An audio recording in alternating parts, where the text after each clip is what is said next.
R B smart क्लासको आजको भिडियोमा ग्रेड 12 को एन्टी डेरिभेटिभको पार्ट फर्स्ट लिएर आएको छु। सो मैले पार्ट फर्स्टमा एन्टी डेरिभेटिभ केही डेफिनेसनहरू अनि स्ट्यान्डर्ड इन्टिग्रलको फर्मुला र त्यससँग रिलेटेड केही इक्जाम्पलहरू आज हामी हेरौँ। सो सुरुमा यसको डेफिनेसन हेरौँ हामी। If f dash x equals to fx then the antiderivative or indefinite integral of fx is given by integration fx dx is equal to fx plus c, where c is an arbitrary constant of integration। यो हामीले class 11 मा पनि पढिसकेको छौं। So त्यही definition अनुसार नै मैले यहाँ डेफिनेसन लेखेको छु। कुनै पनि फंक्सनको डेरिभेटिभ हामीले गर्न सक्छौं भने त्यसको इन्टिग्रेसन त्यही फंक्सन नै हुन्छ है। जस्तो कुनै इक्जाम्पलमा हामीले एन्टी डेरिभेटिभमा जस्तो डेरिभेटिभ अफ sin x भनेर हामीले लेख्छौं। sin x को डेरिभेटिभ कति हुन्छ? cos x हुन्छ भने cos x को इन्टिग्रेसन कति हुन्छ त? sin x हुन्छ र एउटा कन्स्टेन्ट पनि हामीले सम गर्दिन्छौं किनकि cos x को sin x को डेरिभेटिभ cos x हो, sin x plus 5 को डेरिभेटिभ पनि cos x हो, sin x plus जुनसुकै कन्स्टेन्ट को डेरिभेटिभ पनि cos x हो। त्यही भएर इन्टिग्रेसन cos x dx भनेको sin x plus c हुन्छ। यसैगरी हामीले डिफरेन्ट फर्मुलाहरू अप्लाई गर्न सक्छौं। यसको केही रुल्सहरू छ। कोफिसिएन्ट रुल, कोफिसिएन्ट इन्टिग्रेसन भित्र छ भने त्यसलाई पहिले इन्टिग्रेसन गर्नु भन्दा बाहिर निकाल्न मिल्छ। Rule number 1। रुल नम्बर 2 मा सम रुल, दुईवटा फंक्सन इन्टिग्रेसन भित्र प्लस अथवा माइनस को फर्ममा छ भने then we can separate them with the integration sign. Rule number 3 मा f dash x equals to fx छ। if f dash x equals to fx then integration of f ax plus b dx भनेको यदि ax plus b को फर्ममा छ, x को coefficient छ भने त्यसको इन्टिग्रेसन हामीले गर्दाखेरि के हुन्छ त? x को कोफिसिएन्ट तलपट्टि आउँछ। x को कोफिसिएन्ट a को फर्ममा डेनोमिनेटरमा आउँछ। यो जुनसुकै फंक्सन अल्जेब्रा, ट्रिगोनोमेट्री, एक्सपोनेन्शियल जुनसुकैमा पनि यो अप्लाई हुन्छ। त्यसपछि बेसिक इन्टिग्रल्सहरू हामीसँग यहाँ मैले 9, 10, 11 वटा फर्मुलाहरू यहाँ ल्याएर राखिदिएको छु। x पावर n सबैभन्दा बढी युज हुने फर्मुला हो यो, पावर रुल पनि भन्छौं हामी यसलाई। e पावर x को इन्टिग्रेसन e पावर x सबैमा चाहिँ प्लस c लेख्नु पर्ने हुन्छ है। सबैमा हामी प्लस c लेख्छौं। यहाँनिर मैले इन्टिग्रेसनको जस्ट फर्मुला मात्रै लेखाइदिएको छु, तर प्लस c चाहिँ हामी सबैमा लेख्छौं। cos x dx छ भने sin x, अघि मैले भने जस्तै sin x को डेरिभेटिभ cos x हुन्छ भने cos x को एन्टी डेरिभेटिभ sin x हुन्छ। यी सबै कुरो फर्मुलाहरू हामीले पहिले पढिसक्यौं। log x को डेरिभेटिभ 1/x हुँदा 1/x को डेरिभेटिभ log x हुन्छ। ln x हो यो, नेचुरल लग, हामी लग नै लेखे पनि हुन्छ। ln x। यसरी हामीले यो बेसिक फर्मुलाहरू क्लास 11 मै पढेको फर्मुलाहरू मैले यहाँ लिस्ट आउट गरिदिएको छु। अब हामी यतापट्टि स्ट्यान्डर्ड इन्टिग्रल। सो अहिले हामीलाई क्लास 12 मा सबैभन्दा बढी युज हुने फर्मुलाहरूमा स्ट्यान्डर्ड इन्टिग्रलहरू पर्छ। जस्तो 1 नम्बरमा integration 1/a² plus x² dx, a² minus x² dx अनि x² minus a² dx। त्यस तीनवटैलाई रुट अन्डर लगाइदिने हो भने यो 6 वटा फर्मुलाहरू हामीले याद गर्नुपर्छ। यो 6 वटा फर्मुलाहरू याद भयो भने मात्रै हामीले सजिलैसँग यसको क्लास 12 को एन्टी डेरिभेटिभको क्वेशनहरू जति पनि छ मोस्टली यो 6 वटा फर्मुलामा बेस छ। त्यही भएर फर्स्टमा हामीले यो 6 वटा फर्मुलाहरू चाहिँ याद गरौँ है। जसले पनि क्लास 12 को एक्जाम दिँदै हुनुहुन्छ, पढ्दै हुनुहुन्छ, एन्टी डेरिभेटिभ जब यो 6 वटा फर्मुला याद हुन्छ धेरै नै सजिलो हुन्छ। Once again a² plus x² हुँदा 1/a tan इन्भर्स x/a हुन्छ। a² minus x² छ भने 1/2a log a plus x/a minus x plus c। x अगाडि छ भने माथि x minus a/x plus a हुन्छ। 1/2a यसमा पनि छ। रुट भित्र a² minus x² हुँदा sin inverse x/a plus c छ। रुट भित्र x² plus a² र रुट भित्र x² minus a² हुँदाखेरि यसको प्याटर्न एउटै छ log x plus root under x square plus a square log x plus root under x square minus a square ठीक छ है यही x plus यही नै हुन्छ root under x square plus a square र root under x square minus a square नै हुन्छ अब यी फर्मुलाहरु मध्ये एक दुईवटा फर्मुलाहरु म प्रुफ गरेर पनि देखाउँछु ल अब यसको प्रुफ तिर लागौं सो फर्स्ट फर्मुलालाई प्रुफ गरी हेरौं integration 1 by a square plus x square dx 1 by a tan inverse x by a छ अब हामीलाई मेनली क्लास 11 मा पनि पढेको हो केही नोटहरु म यहाँ माथिपट्टि पनि यहाँ लेखाउँछु जस्तो a square plus x square को फर्मेटमा छ भने हामीले x equals to a tan theta suppose गर्नुपर्छ a square minus x square को फर्मेटमा छ भने हामीले x equals to a sin theta suppose गर्नुपर्छ र x square minus a square को फर्मेटमा छ भने हामीले x equals to a sec theta suppose गर्नुपर्छ सो यो तीनवटा मेथडहरु चाहिँ पहिला हामीले याद गरौं किनकि हामीले यो पहिला पनि क्लास 11 मा पढेको कुरा हो सो यो तीनवटा आइडिया हामीले युज गरेर अब यहाँ डिफरेन्ट फर्मुलाहरु म प्रुफ गराउँछु सो यो first formula a square plus x square को फर्मेटमा छ त्यही भएर हामीले यसको प्रुफमा हेरौं यसको प्रुफमा x equals to के पुट गर्नु पर्ने छ a tan theta सो सुरुमा यसलाई इन्टिग्रेसनलाई I भनेर सपोज गरौं late I equals to integration 1 by a square plus x square dx put x equals to अब यो केसमा हामीले के पुट गर्नु पर्ने छ a tan theta पुट गर्नु पर्ने छ अब यसलाई दुवैतिर थीटा को रेस्पेक्टमा डेरिभेटिभ गर्दा कति हुन्छ त dx upon d theta equals to a d by d theta tan theta हामीले थीटा को रेस्पेक्टमा दुवैतिर डेरिभेटिभ गर्यो किनकि x लाई थीटा मा कन्भर्ट गरेपछि dx लाई पनि d theta मा कन्भर्ट गर्नुपर्छ dx by d theta equals to a tan theta को डेरिभेटिभ हुन्छ sec square theta therefore dx को भ्यालु कति आयो त a sec square theta d theta आयो है सो यति पार्ट हामीले पहिला हेर्यौं अब फर्दर हामीले फेरि सपोज गरेको कुराहरु गिवन इन्टिग्रेसन जुन हामीले I भनेर सपोज गरेको छौं त्यहाँनिर लगेर राखेर हेर्छौं now I equals to integration माथिपट्टि हो नि त यो dx into 1 dx नै हुन्छ dx को ठाउँमा हामीले a sec square theta d theta राख्न मिल्छ र तलपट्टि a square को a square नै भयो x को ठाउँमा हामीले के लेखेका छ त x को ठाउँमा a tan theta x square भनेको a square tan square theta भयो अब फर्दर यसलाई सल्भ गर्दै जाउँ a sec square theta d theta by a square common आउँछ 1 plus tan square theta यहाँनिर a sec square theta d theta यहाँनिर छ अब यो तल 1 plus tan square theta भनेको कति हुन्छ हेरौं a sec square theta d theta by a square 1 plus tan square theta भनेको sec square theta नै हुन्छ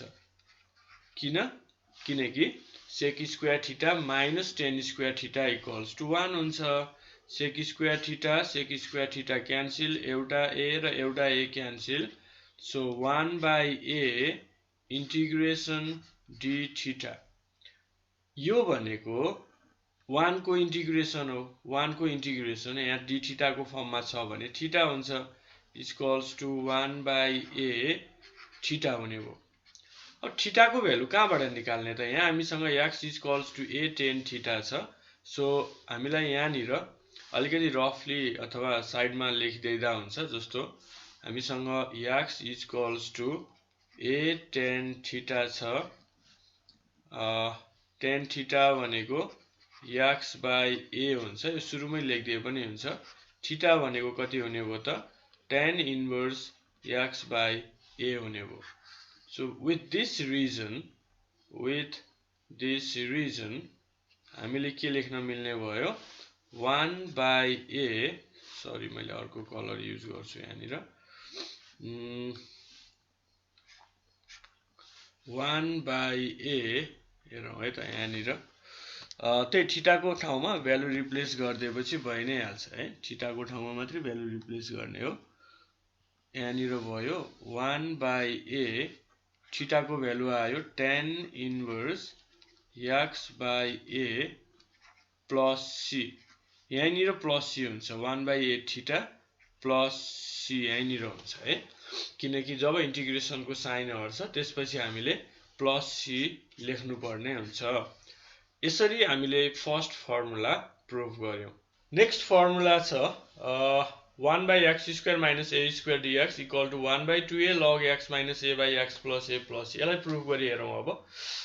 यो पनि सजिलो नै छ। हामीले जुन मेथडहरु युज गर्छु त्यो अगाडिकै method x square minus a square राख्दाखेरि x को ठाउँमा a sec थीटा राखेर गर्दा पनि हुन्छ। तर अब यसको केसमा चाहिँ अलिकति सजिलो, हामीलाई यहाँनिर यसैबाट लगमा कन्भर्ट हुने हुँदाखेरि यसको प्रुफमा त्यसरी अलिकति लेन्दी हुन्छ। सपोज गरेर ट्रिगोनोमेट्रीमा कन्भर्ट गर्दा यसलाई पार्शियल फ्र्याक्सन गरेर म गराउँछु। Let I equals to integration dx by x square minus a square. अब यसको ठाउँमा हामीले x minus a x plus a लेख्न मिल्छ, एउटा आइडिया। अब यो तलको फ्याक्टरहरु दुईवटा फ्याक्टर छ भने यसलाई हामीले पार्शियल फ्र्याक्सनको आइडियाबाट यसलाई फ्याक्टर गर्न सक्छौं। x minus a x plus a लाई फ्र्याक्सनको फर्ममा राख्न सक्छौं। अब त्यो चाहिँ अब यो एउटा पर्टिकुलर क्वेशनको लागि त याद गर्दा पनि हुन्छ। पछि हामीले यो कसरी पार्शियल फ्र्याक्सन गर्ने भन्ने कुरा यो एन्टिडेरिभेटिभको लास्ट एक्सरसाइजतिर हामी सिकाउँछौं है। त्यही भएर अहिले चाहिँ यसको लागि जस्तो हामीले 1 by x minus a x plus a लाई 1 बाई x माइनस a अनि त्यसपछि गएर minus 1 by x plus a लेख्न मिल्छ त भनेर एकखेर आफैले सोच्नु पर्यो के है, सोच्नु पर्यो। यसलाई सल्भ गरेर हेर्ने, माथि त तल त एलसीएम आउँदा a नै बस्छ, माथि के हुन्छ त x प्लस a यहाँ जान्छ minus x plus a, x x काटिन्छ, 2a चाहिँ बढी आउँदो रहेछ। हो, त्यो 2a लाई हामीले अगाडि 1 बाई 2a गर्ने हो भने त यो त ब्यालेन्स भयो। प्रुफ बुझ्यो है। सो यहाँनिर चाहिँ यो डाइरेक्टली भ्यालु पनि हामीले यो कसरी हो निकाल्न सक्छौं। तर हामीले यतिकै हिट एन्ड ट्रायल मेथडबाट भनौं न 1 by x minus a minus 1 by x plus a राखेर हेर्यौं, अनि यसलाई एलसीएम लिँदाखेरि माथिकै टर्म आउँछ कि आउँदैन भनेको 2a चाहिँ बढी आउँदो रहेछ माथि भन्दा। त्यही भएर 1 बाई 2a ले यसलाई मल्टिप्लाई गरेको। अब 1 बाई 2a बाहिर राख्दियौं, इन्टिग्रेसनलाई छुट्याइदियौं। 1 by x minus a dx minus integration 1 by x plus a dx। अब integration 1 by x minus a भनेको के हुन्छ हामीलाई थाहा छ, किनकि तलको डेरिभेटिभ माथि छ, न्युमिनेटरमा छ, डिनोमिनेटरको डेरिभेटिभ भने लग अफ डेनोमिनेटर लेख्न मिल्छ। सो यसलाई हामीले अब यतापट्टि लेखिदिन्छु म, इक्वल्स टु 1 बाई 2a, यसको ठाउँमा हामीले लग x माइनस a लेख्न मिल्यो, माइनस यसको ठाउँमा लग x प्लस a लेख्न मिल्यो र प्लस c पछाडिपट्टि भइ नै हाल्छ। So 1 by 2a log x minus log y भनेको लग x बाई y को प्रोपर्टी हामी यहाँ अप्लाई गर्न सक्छौं। लग x minus a by x plus a plus c। Proof भइ नै हाल्यो। यो हामीले कसरी लेखे हो त, लग को प्रोपर्टी अप्लाई गरेको। यहाँ साइडमा म रिजन दिन्छु, लग x माइनस लग y भनेको लग x बाई y लेख्न मिल्छ। सो युजिङ दिस प्रोपर्टी हामीले यसलाई सजिलैसँग प्रुफ गर्यौं। ठीक छ है ल। सो हामीसँग अर्को फर्मुला छ √a² - x² dx। यसको साइन इन्भर्स x/a + c हुन्छ भनेर प्रुफ गर्नुपर्ने। सो अघि सुरुमै मैले फर्स्ट फर्मुला प्रुफ गर्दा पनि बताइसकेको छु हामीले कुन फर्मेटमा के सपोज गर्नुपर्छ भनेर। अघिको फर्मुलामा पनि हामीले त्यसै गरी गर्दा पनि हुन्थ्यो, तर त्यो अलिकति लेन्दी हुने भएको भएर मैले त्यो पार्शियल फ्र्याक्सनको आइडिया त्यहाँ दिएको छु। अब यसमा चाहिँ त्यही सपोजिसन ट्रिगोनोमेट्रिक सब्स्टिट्युसनकै आइडियाबाट हामी यसलाई प्रुफ गरी हेर्छौँ है त। सो a² - x² छ भने त हामीले a sin थीटा सपोज गर्नुपर्छ भनेर लेखेको थियौं। सो पहिला सुरुमा I = integration dx over √a² - x² लेख्यौं। अब x को ठाउँमा a sin थीटा सपोज गर्नु पर्यो, a sin थीटा सपोज गर्नु पर्यो। यो हामीलाई थाहा छ a² - x² को फर्मेट छ भने a sin थीटा सपोज गर्नुपर्छ। So dx = a sin theta को डेरिभेटिभ cos थीटा, यताको d थीटा यतापट्टि गएर क्रस मल्टिप्लाई हुन्छ। डाइरेक्टली गर्दा हुन्छ, अलिकति हामी युज टु भइसकेपछि अब लगेर भ्यालु राख्दियौ। नाउ I = इंटीग्रेसन dx को ठाउँमा a cos theta d theta राख्दियौ, अनि तलपट्टि √a² - x को ठाउँमा a² sin² थीटा हुने भयो। ठीक छ है।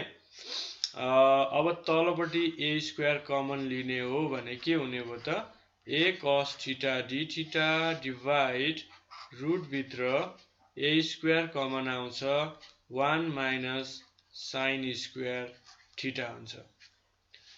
यति भइसकेपछि equals to integration a cos theta d theta divide तल √a² अनि 1 - sin² थीटा भनेको cos² थीटा हुने भयो।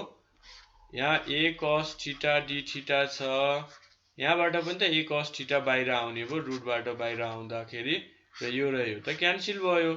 बाँकी कति भयो त 1 d थीटा बाँकी भयो। 1 को इंटीग्रेसन थीटा हुन्छ, थीटा प्लस c।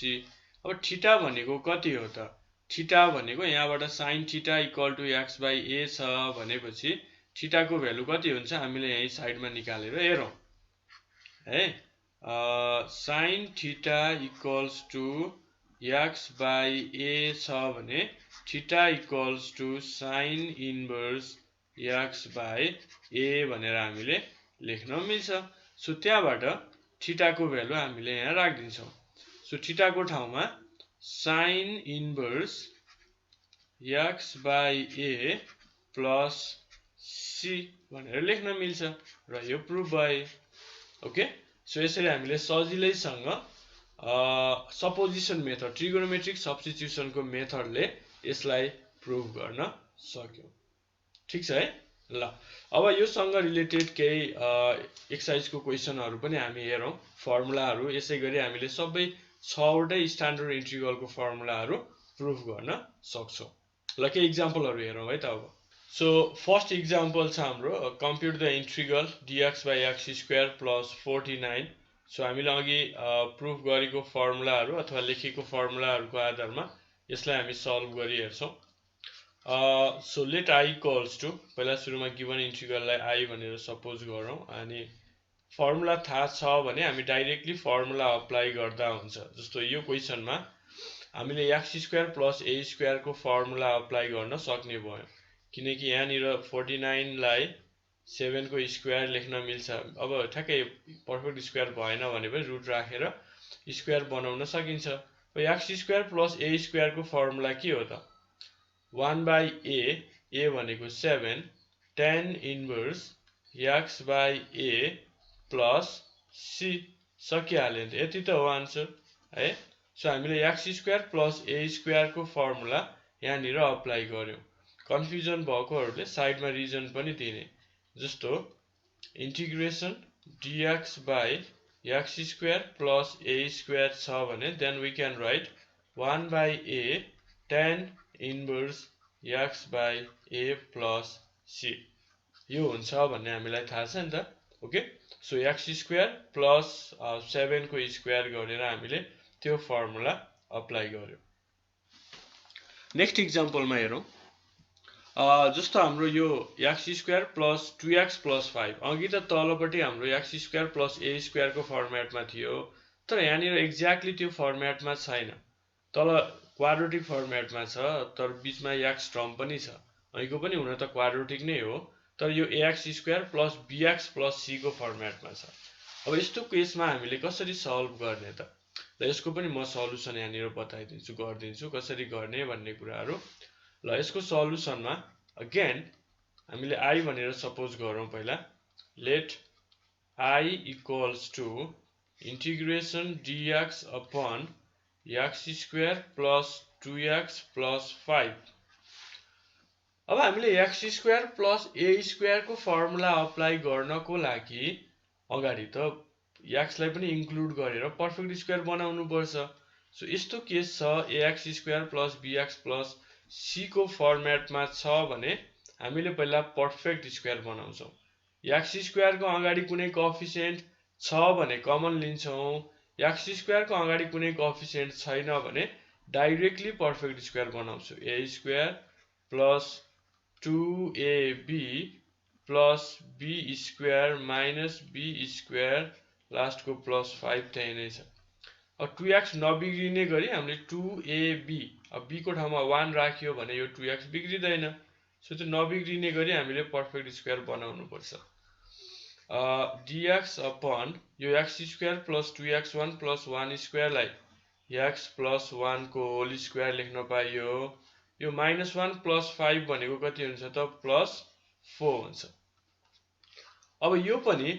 अघिकै फर्मुलामा गएको छ x प्लस 1 को होल स्क्वायर प्लस 4 भनेको 2 को whole square x square plus a square को फर्मुलामा गयो x को अगाडि कुनै पनि कोएफिसिएन्ट 1 बाहेक अरु छ भने हामीले डाइरेक्टली फर्मुला अप्लाई गर्न पाइदैन x को अगाडिको कोएफिसिएन्ट 1 छ भने चाहिँ हामीले डाइरेक्टली फर्मुला अप्लाई गर्न पाउँछौं त्यो फर्मुला भनेको के थियो 1 बाइ a tan इन्भर्स अहिले x को ठाउँमा केले काम गरेको छ x प्लस 1 ले so x plus 1 by 2 plus c यही नै यसको रिक्वायर्ड आन्सर हुन्छ यसमा हामीले x को अगाडिको कोएफिसिएन्ट लाई चाहिँ ध्यान दिनु पर्छ त्यो राम्रोसँग गर्यौं भने यो त्यो राम्रोसँग बुझ्यौं भने चाहिँ हामीले फर्मुला अप्लाई गर्न गाह्रो हुँदैन है ल अब नेक्स्ट एक्जाम्पलमा जाउँ कम्प्युट द इंटीग्रल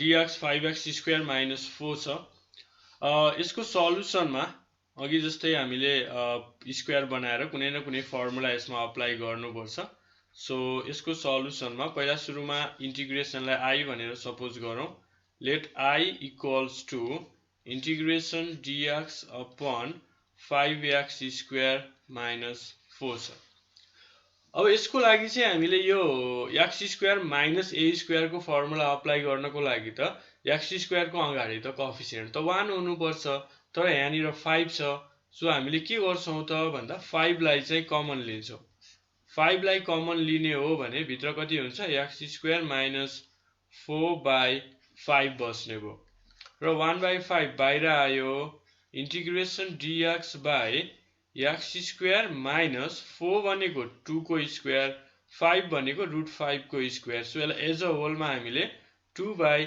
√5 को स्क्वायर लेख्न मिल्छ अब यो x square minus a square को फर्मेटमा गएको छ सो फर्मुला के थियो हामीले एक फेर फर्मुला याद गरौँ फर्मुला थियो 1 बाइ 2a 1a भनेको 2 बाइ √5 छ यहाँनिर अहिले log x माइनस a को ठाउँमा 2 by √5 by x plus a x plus 2 by √5 plus c यसरी हामीले ठ्याक्क फर्मुलामा अप्लाई गर्दियौ है त अब यो √5 त माथि जान्छ √5